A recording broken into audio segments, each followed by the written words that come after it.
नमस्कार दोस्तों, कैसे हैं आप सब लोग। उम्मीद करती हूँ आप सब लोग ठीक होंगे। आज मैं हाजिर हो गई हूँ फिर एक नई जानकारी के साथ। दोस्तों आज मैं बताने वाली हूँ नवरात्रियों में क्या हमें सावधानियां बरतनी है और कलश स्थापना के बाद हमें क्या नहीं करना चाहिए जिससे माता दुर्गा रुष्ट हो, और क्या ऐसा करना चाहिए जिससे माता दुर्गा अति प्रसन्न हो और माता की कृपा हमारे घर में बरसे। तो चलिए करते हैं स्टार्ट, वीडियो के अंत तक बने रहें।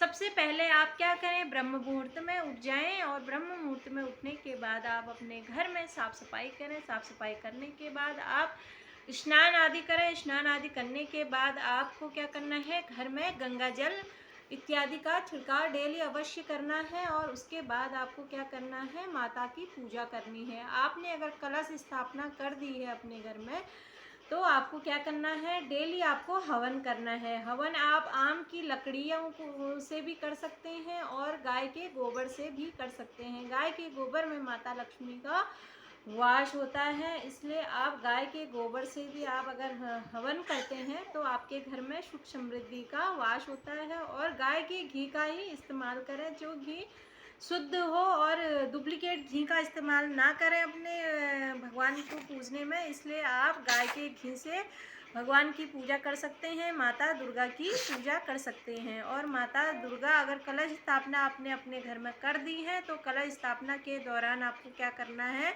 किसी के घर नहीं जाना है और अपने घर में अखंड जोत जलानी है। अगर अखंड जोत नहीं जला पाते हैं तो डेली आपको क्या करना है, जोत जलानी है। एक दिन भी पूजा नहीं छोड़नी है। अगर आपके घर में कलश स्थापना हो जाती है और घट की स्थापना हो जाती है तो उसको एक दिन भी नहीं छोड़ा जाता है, उसको डेली पानी से या जल से सींचा जाता है और डेली माता का हवन उग्र करा जाता है। हवन करने की विधि बताती हूँ आपको क्या करना है। हवन सामग्री मिल जाती है। अगर हवन सामग्री से आप नहीं करना चाहते हैं तो जौ, तिल और घी और लौंग, कपूर और इलायची, यह आप डेली वो कर सकते हैं हवन में। और गाय का गोबर भी आप जला सकते हैं। गाय के गोबर से ही हवन आप करिए तो वह सबसे शुद्ध माना जाता है। और गाय के घी का हवन अवश्य करिए, जो माता को अति प्रिय है। और उसकी स्मेल से क्या होता है, घर में एक ऐसा वातावरण हो जाता है जिससे माता दुर्गा खींची चली आती है और हमारे घर में सकारात्मक ऊर्जा का संचार होता है। तो आपको यह करना है। अपने घर में आपको क्या नहीं करना है कलश स्थापना के दौरान।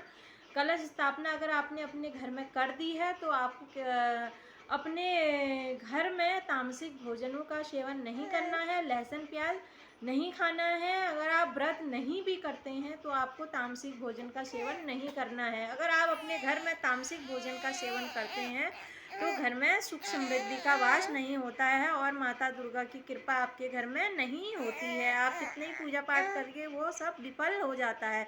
अगर आपके घर में कोई तामसिक भोजन का सेवन करता है तो आपको उनको मना करना है कि तामसिक भोजन का सेवन नहीं करना है। अगर आपको करना है तो आप बाहर कर सकते हैं। इसलिए आप अपने घर में तामसिक भोजन का सेवन नहीं कर सकते हैं। और घर में नवरात्रि के दौरान अगर आपने कलश स्थापना करी है तो किसी बड़े का अपमान मत करें। अगर आपके घर में कोई अतिथि आता है तो उनका सम्मान करें और उनको डेली भोजन परोसें और उनका दिल ना दुखाएं। और जितना आपसे हो सके आप वह कार्य कर सकते हैं जिससे आपके अतिथि का दिल ना दुखे, वह प्रसन्न होकर आपके घर से जाएं, उनके मन से दुआएं निकले, बद्दुआएं नहीं। तो उनको आप प्रसन्न करिए। और अतिथि देवो भव, तो अतिथि भी माता के रूप में आ सकते हैं, इसलिए उनका अपमान ना करें। और कलश स्थापना आपने कर दी है तो घर में किसी से लड़ाई झगड़ा ना करें।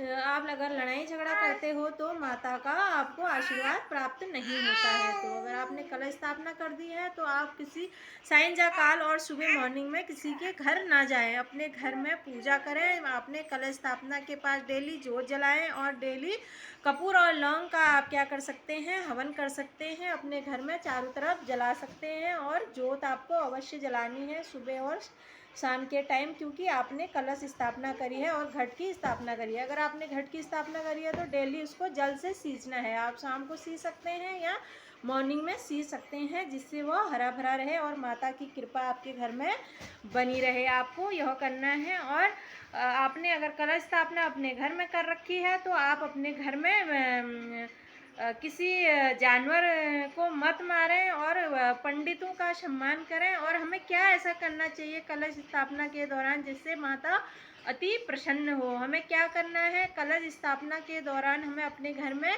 डेली भजन कीर्तन आप कर सकते हैं। अगर भजन कीर्तन ना कर सके तो माता का हवन अवश्य करें और माता के मंत्रों का आप जाप कर सकते हैं। ओम या देवी सर्वभूतेषु शक्ति रूपेण संस्थिता नमस्तस्यै नमस्तस्यै नमस्तस्यै का आप जाप कर सकते हैं। या देवी सर्वभूतेषु ज्ञान रूपेण संस्थिता नमस्तस्यै नमस्तस्यै का जाप कर सकते हैं। या देवी सर्वभूतेषु सुख रूपेण संस्थिता नमस्तस्यै नमस्तस्यै का जाप कर सकते हैं। सर्व मंगल मांगल्ये शिवे सर्वार्थ साधिके शरण्ये त्र्यंबके गौरी नारायणी नमस्तुते का भी जाप कर सकते हैं। उमा महेश्वराय का भी आप जाप कर सकते हैं।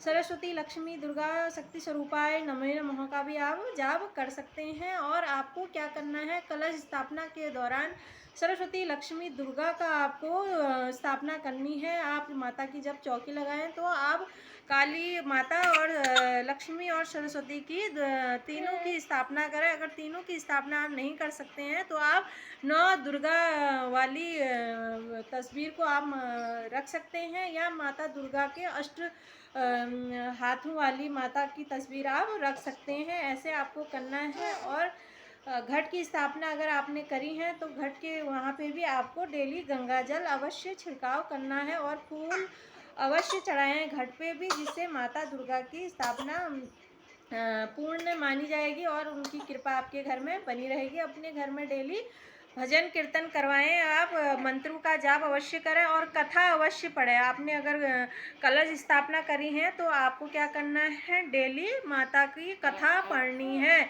माता की कथा पढ़ते हुए आपको दान पुण्य भी करना है, जिससे माता दुर्गा की कृपा बनी रहेगी। और कन्याओं का सम्मान करना है।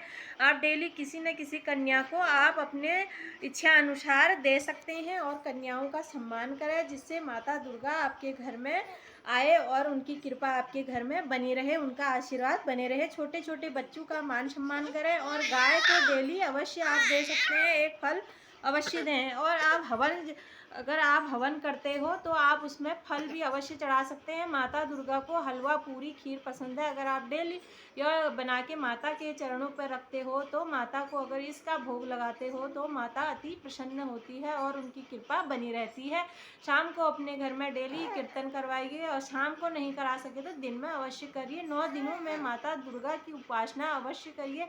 और माता दुर्गा धरती पे आई रहती है। जो भी सच्चे भाव से माता दुर्गा को पूजता है तो उनकी कृपा आपके घर पे अवश्य बनी रहती है। इसलिए माता दुर्गा की उपासना सच्चे दिल से करें और माता को डेली आप श्रृंगार चढ़ाएं। अपने इच्छा अनुसार माता को डेली सिंदूर चढ़ा सकते हैं। आप मंदिर अगर जाते हैं तो शिव शंकर भगवान के मंदिर जाते हैं, गौरा माता की वहाँ पर होती, गौरा माता ही दुर्गा माता होती हैं जो जिनके 8 रूप होते हैं और दुर्गा माता 9वें रूप होती है। तो इसलिए आपको क्या करना है, माता को डेली श्रृंगार चढ़ाना है। श्रृंगार चढ़ाने के बाद आप उस श्रृंगार को खुद लगा सकते हैं, जिससे आपकी पति की आयु लंबी हो और आपके पति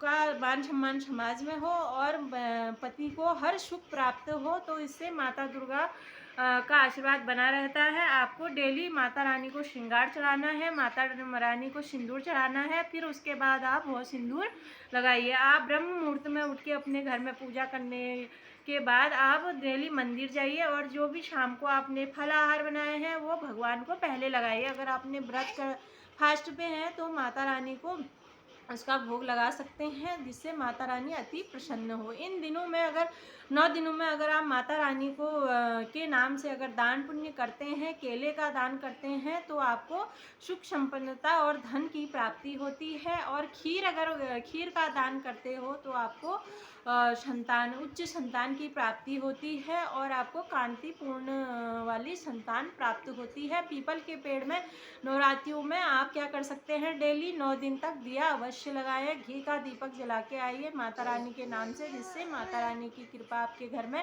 बनी रहे। और 9 दिन तक आपको क्या करना है, डेली भजन कीर्तन करना है और आम के तोरण के पत्तों की माला अपने मुख्य द्वार पे लगा सकते हैं और लाल चंदन से शुभ लाभ अवश्य लिखें। अगर घर में कोई लंबे लंबे टाइम से बीमार चल रहा है तो आप क्या कर सकते हैं, काली मिर्च वार कर अपने जो बीमार हो रहा है उसके ऊपर से काली मिर्च वार कर पीपल के पेड़ के नीचे आप दबा सकते हैं, जिससे क्या होगा, वह बीमारी से छुटकारा मिलेगा। और माता रानी को सिंदूर वाला अगर जल चढ़ाते हैं शंकर भगवान को नवरात्रियों में, तो आपके घर में जो भी बच्चे चिड़चिड़े हैं और जो बच्चे बीमार हैं तो उनसे आपको क्या होता है, छुटकारा मिलता है और राहत मिलती है और माता रानी और शंकर भगवान की कृपा बनी रहती है। इन दिनों आप क्या कर सकते हैं, माता रानी को चुनरी चढ़ा सकते हैं अपनी इच्छा अनुसार, और माता रानी को आप अपनी इच्छा अनुसार श्रृंगार चढ़ा सकती हैं, जिससे माता रानी की कृपा आपके घर में बनी रहे। इन दिनों आपको क्या करना है, खुद भी आप एक दुल्हन की तरह सजिए, नवरात्रियों में एक देवी की तरह सजिए और अपने घर में डेली घी का दीपक जलाइए तुलसी पे, और मुख्य द्वार पे आपको क्या करना है, डेली घी के दीपक जलाने हैं, उसमें एक एक लौंग डालकर आप जला सकते हैं, जिससे माता रानी अति प्रसन्न होती है और आपके घर में खिची चली आती है। और आपको क्या करना है, कपूर लास्ट में आप सारी पूजा पाठ करने के बाद आप जब भी माता रानी की पूजा करें, उसके बाद कथा पढ़ने के बाद आप आरती होने के बाद आप कपूर और लौंग अवश्य जलाएं, जिससे कथा पूरी मानी जाती है, माता दुर्गा की पूजा पूरी मानी जाती है, तभी माता का आशीर्वाद आप पे बना रहेगा। तो आपको क्या करना है, कपूर और लौंग डेली चढ़ाना है, डेली जलाना है, और उसका धूप अपने घर में अवश्य करें। माता रानी को घी का दीपक आप जला सकते हैं, अगर आपके घर में घी अवेलेबल नहीं है तो आप सरसों के तेल का दीपक भी जला सकते हैं। अगर आप अखंड जोत नहीं जला सकते तो आपको क्या करना है, सुबह शाम जोत जलानी है, जिससे माता रानी की कृपा बनी रहे। और इन दिनों आप यात्रा नहीं कर सकते हैं, शाम को अगर आपने अपने घर में माता रानी को बैठाया है, माता रानी की चौकी लगाई है और माता कलश स्थापना करी है, घट को स्थापित करा है, तो इन दिनों आप दूसरे के घर पे नहीं रह सकते हैं और ना ही यात्रा कर सकते हैं। आपको क्या करना है, सुबह शाम माता की पूजा करनी है, जिससे माता रानी का आशीर्वाद बना रहे। माता रानी धरती पर आती हैं, इस बार बोला है कि माता धरती पे आने वाली हैं, और जो जिस भाव से माता रानी को पूजेगा उस भाव में माता रानी उनको अवश्य फल देगी। और जो बुरे काम करेगा 9 दिनों में तो माता रानी के क्रूरता का भी फल उसको भोगना पड़ेगा और परेशानियों का सामना भी करना पड़ेगा। तो इसलिए इन 9 दिनों में आपको क्या करना है, माता रानी की पूजा सच्चे भाव से करनी है। आप अगर हवन गाय का गोबर ना हो तो आम की लकड़ियों का भी आप हवन कर सकते हैं, और घी का दीपक अवश्य जलाएं, जिससे माता रानी अति प्रसन्न होती है। और 3 रूपों की पूजा अवश्य करें, डेली कथा पढ़ें, कथा पढ़ने के बाद जो भी प्रसाद आप रखते हैं माता रानी के सामने, उस प्रसाद को आपको क्या करना है, गाय को खिला देना है और छोटे छोटे बच्चों को देना है, कन्याओं को देना है, जिससे माता रानी की कृपा बनी रहे और माता आपके घर में साक्षात पधारे और उनका आशीर्वाद आपके घर में बना रहे। आपको क्या करना है, नवरात्रियों में डेली ब्रह्म मुहूर्त में उठ जाना है। अगर आप देर तक सोते हैं तो आपके घर में क्या होता है, दरिद्रता का वास रहेगा और माता रानी रुष्ट हो जाएगी। इसलिए आपको सूर्य उदय होने के बाद नहीं उठना है, ब्रह्म मुहूर्त में उठ जाना है। ब्रह्म मुहूर्त में उठ के स्नान आदि करके माता रानी की पूजा हो जानी चाहिए इन 9 दिनों में, क्योंकि जो सबसे जल्दी उठेगा, उठने के बाद आपको क्या करना है, अपने दरवाजे मुख्य द्वार पर